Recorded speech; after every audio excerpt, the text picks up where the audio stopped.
E agora a gente vai falar sobre a entrega da declaração do imposto de renda. Há 5 dias para o fim do prazo, cerca de 7 milhões de contribuintes ainda não acertaram as contas com o leão, segundo o balanço mais recente. 25 milhões 323 mil 371 contribuintes enviaram a declaração do imposto de renda à pessoa física, 77,6% do previsto para este ano. Os números foram divulgados pela Receita Federal com dados apurados até às 11 horas do dia 26 de maio. Sobre este assunto, eu converso agora com a Cristiane Valese, ela é advogada tributarista. Bom dia, doutora Cristiane. Muita gente, né, não entregou ainda. A senhora já entregou a sua declaração? Bom dia. É isso aí, Jeremias. O pessoal ainda costuma atrasar, mesmo com um prazo maior que foi dado esse ano, o pessoal ainda está bastante atrasado. Como casa de ferreiro espeta de pau, a minha entrega, a minha declaração, ela sempre fica para o final também. Mas porque a gente dá prioridades aos clientes, mas vai ser entregue dentro do prazo. Ah, que bom. Ah, muita gente, eu conheço muita gente também que deixa bem mais próximo, mas tem que ter cuidado principalmente daquela questão que a gente vê todo ano, o sistema travando. Então, tá deixando mais perto, mas não deixa para o último dia. Acho que essa dica é válida, né, doutora? Ah, isso é muito importante, não deixar para o último dia, principalmente quando a gente tem falta de documentação, e porque a demanda é muito alta no último dia, então às vezes o sistema trava mesmo no recebimento da declaração, isso gera um estresse, isso acaba prejudicando sim o contribuinte. Pois é, eu acredito que a senhora deve ser de algum. A senhora é advogada tributarista, não sei se trabalha talvez com algum escritório de contabilidade. O estresse também é para vocês, então a dica é para quem trabalha com isso também. Doutora, não quer demais falar quem é a obrigatoriedade de entregar a declaração do imposto de renda. Vamos falar em linhas gerais, porque pode ser que tenha gente que está achando que nem precisa, né? Quem tem que entregar a declaração? É.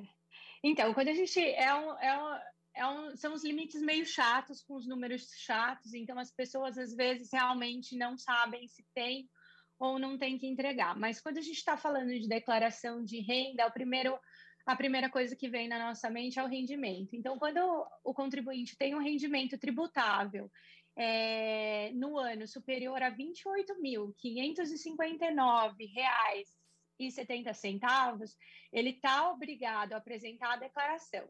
Os rendimentos tributáveis normalmente são aqueles ligados ao rendimento assalariado, prestações de serviço autônoma, recebimento de aluguel. Quem tem rendimento que recebe aluguel também está dentro desses rendimentos tributáveis, dentre outros. O ponto de atenção desse ano também é a questão de quem recebe auxílio emergencial para o enfrentamento à Covid. Nesses casos, o limite ele é um pouco menor, então, se você está recebendo o auxílio emergencial e você tem rendimento tributável até R$ 22.847,76, você também está obrigado a entregar a declaração. Fora os rendimentos tributáveis, a gente tem aí aqueles que são chamados, que são os isentos, né? Ou aqueles não tributáveis e tributados na fonte, que aí, se somados esses rendimentos, se você tiver um valor superior a R$ 40 mil no ano, você também está obrigado. Lembrando que rendimento isento são dividendos, doações, herança, dentre outros. Você também tem a questão das aplicações financeiras, poupanças, então tudo cai dentro desse bolo. Também aquelas pessoas que têm atividade rural, se o rendimento dessa atividade rural ultrapassar R$ 142.798,50, você também está obrigado a fazer a declaração. Fora a questão necessariamente ligada a rendimento, a gente tem aqueles chamados ganho de capital, que é quando você aliena um bem. Então, quando você aliena um bem de sua propriedade, esse bem ele gera algum lucro para você, você também está obrigado a declarar, independente aí de limite nesse caso. Outra coisa também que a gente deve observar são as pessoas, principalmente esse ano que as pessoas começaram a se aventurar na Bolsa. Quem opera com ações tem que também declarar independente do limite nesse caso. E, por fim, qualquer pessoa que, independente de rendimento, tem um patrimônio aí superior a 300 mil reais, também está nessa listinha. Então, a listinha ela é longa, com numerozinhos chatos, mas tem que prestar atenção, sim. Até porque tem multa, não é, doutora? Quais são as multas para quem não entregar no prazo? Que, aliás, é bom frisar, Tem 31 de maio, é isso, né? Segunda-feira. 31 de maio, nessa segunda-feira, até as 23 horas e 59 minutos. Não Uhum, adianta ser meia-noite. tá certo. A multa por atraso ela é de 1% sobre o valor do imposto. Esse 1% ele tem um limite mínimo, né, que vai de 160, que é de R$ 165,74, que são para as pessoas que não têm nenhum rendimento, mas tem, como eu falei, a questão do patrimônio acima de 300, se você não tiver imposto a pagar, mas você tem o patrimônio acima de 300 e deixou de entregar, você está sujeito a uma multa de R$ 165,74, que é a multa mínima. A multa máxima ela é de 20% do imposto, então é uma multa aí considerável para a gente levar em consideração a necessidade de se atentar aos prazos. Doutora, quem tem imposto a pagar e não a restituir, tem que deixar um dinheiro na conta? E se não deixar, até dia 31, e se não deixar, o que acontece? Vamos lá. Agora o imposto, quando você entrega a declaração, você tem a possibilidade de pagar online, né? Já é debitado diretamente na sua conta. Então, seria o ideal que você tivesse esse saldo do imposto devido na sua conta bancária. Se você não tiver, você vai ser considerado com imposto em atraso. Então, você pode pagar no dia seguinte, obviamente, com a emissão do DARF, mas aí você vai estar sujeito à multa de 1%, porque a multa de 1% não, perdão, de 0,33%, que é a multa diária. Se for no mesmo mês, o que não é o caso, porque aí o mês já virou, né? Porque a gente vai estar em junho. Se for no mesmo mês, não teria a Selic. Se for no mês seguinte, a gente está sujeito aos juros de 1% da Selic. Doutora, tem uma questão aqui, declarações incompletas, né? Acho que tem um tema junto com a malha fina, mas enfim, o que seria uma declaração incompleta? Então, na verdade, o que a gente tem aí são declarações, o que a gente pode observar são declarações, às vezes, que contêm erros, que têm parte das informações ou que tem alguma omissão. As declarações incorretas ou com omissões, elas levam necessariamente a malha fina, porque a Receita Federal ela cruza os dados, né? Então, o dado da fonte pagadora, ou seja, daquele quem deu o pagamento, ele é informado à Receita Federal com antecedência, então ela já tem a informação necessariamente dos valores que você recebeu, ela cruza essa informação com o que você declarou, e se tiver alguma inconsistência, a sua declaração é levada à malha fina. O que é a malha fina? A malha fina é um primeiro pente fino da Receita Federal, onde ela te dá também, muitas vezes, a oportunidade de retificar esses erros. Esses erros, inconsistências, omissões, eles podem levar a multas, mas o que a gente vê nos últimos anos é que essas multas, desde que o contribuinte retifique no prazo, elas não têm sido aplicadas. A Receita tem tido uma postura de levar o contribuinte que ele acerte a própria declaração quando a gente tem aí inconsistências, incorreções. Então, a Receita ela ajuda o contribuinte a entregar uma declaração mais completa através dessa malha fina. Mas a gente tem aí o risco de multa. A multa ela pode ser de R$ 100 por mês, no caso de incorreções, e ela pode ser até de 1,5% no caso de omissões, né? Que é um caso mais grave, quando você está omitindo receita. que aí já é tratado com mais cuidado pela Receita Federal.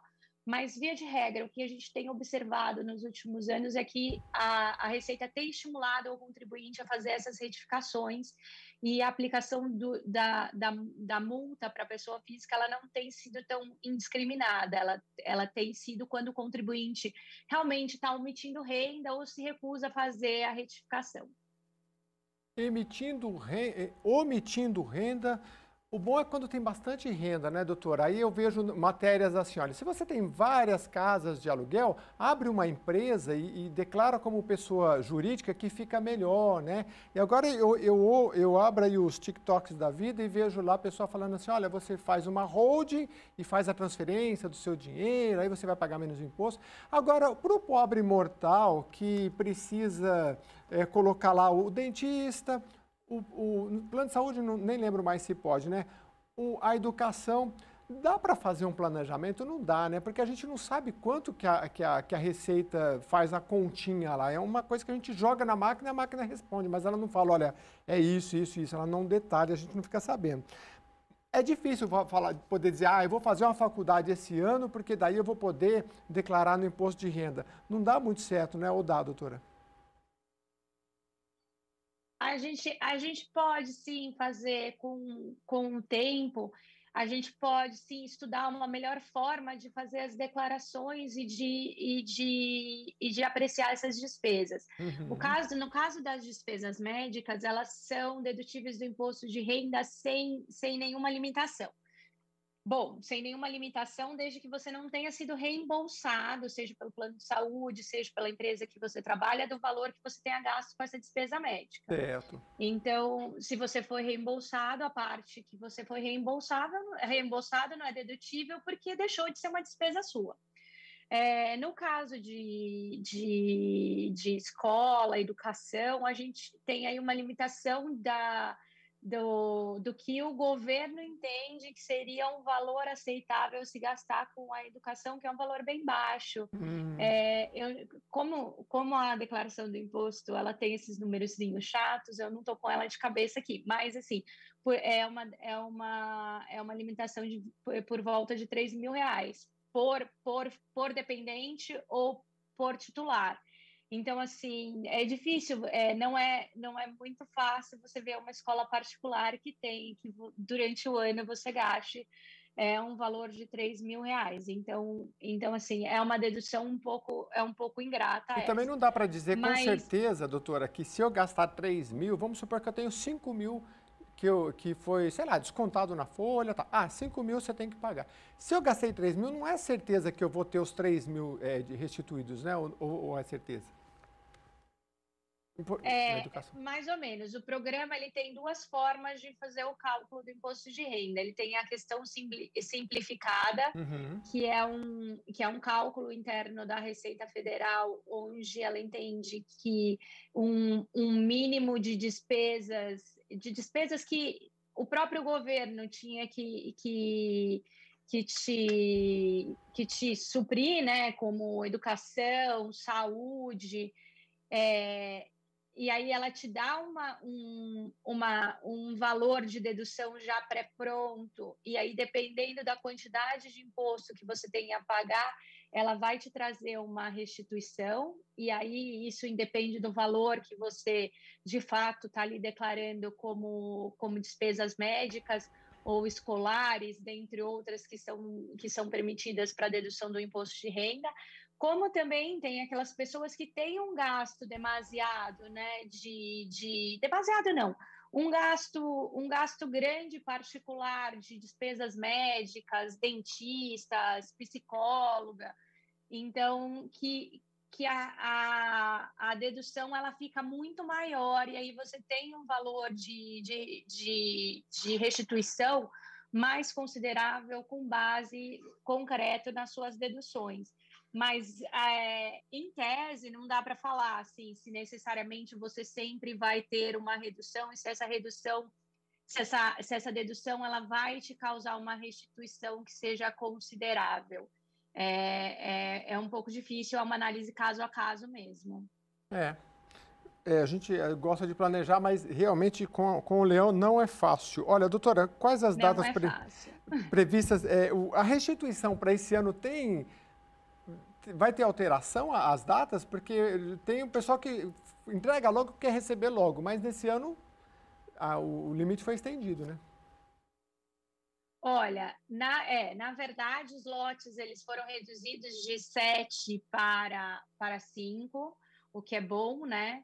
E os pagamentos eles estão previstos a começar a partir do dia 31 de maio do ano que vem, né? Então, 31 de maio, 31 de julho, 31 de agosto, 31 de maio, junho, agosto e setembro, exato, né? Uhum. E para a entrega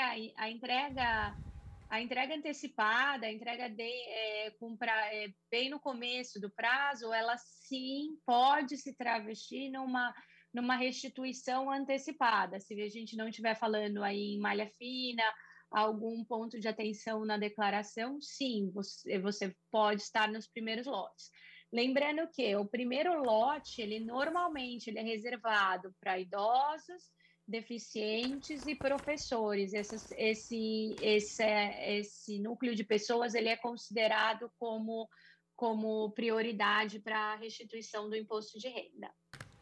Muito obrigado, Cristiane Valese, advogada, tributarista. Tem bastante trabalho aí agora nesse período, né? Tem, nesses últimos dias tem sim. Isso é muito importante, trabalhar é muito bom. Doutora, muito obrigado pela sua participação aqui no Jornal da Rede Alesp.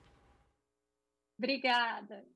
Tchau, tchau. E você que, olha, não entregou a declaração ainda, lembra de salvar aquele arquivinho .dec, salvo engano, hein? Porque no outro ano você vai precisar e é uma mão na roda. Então salva em 2, 3 pastas, em lugares, para você depois, na próxima declaração, ficar bem atento. Olha,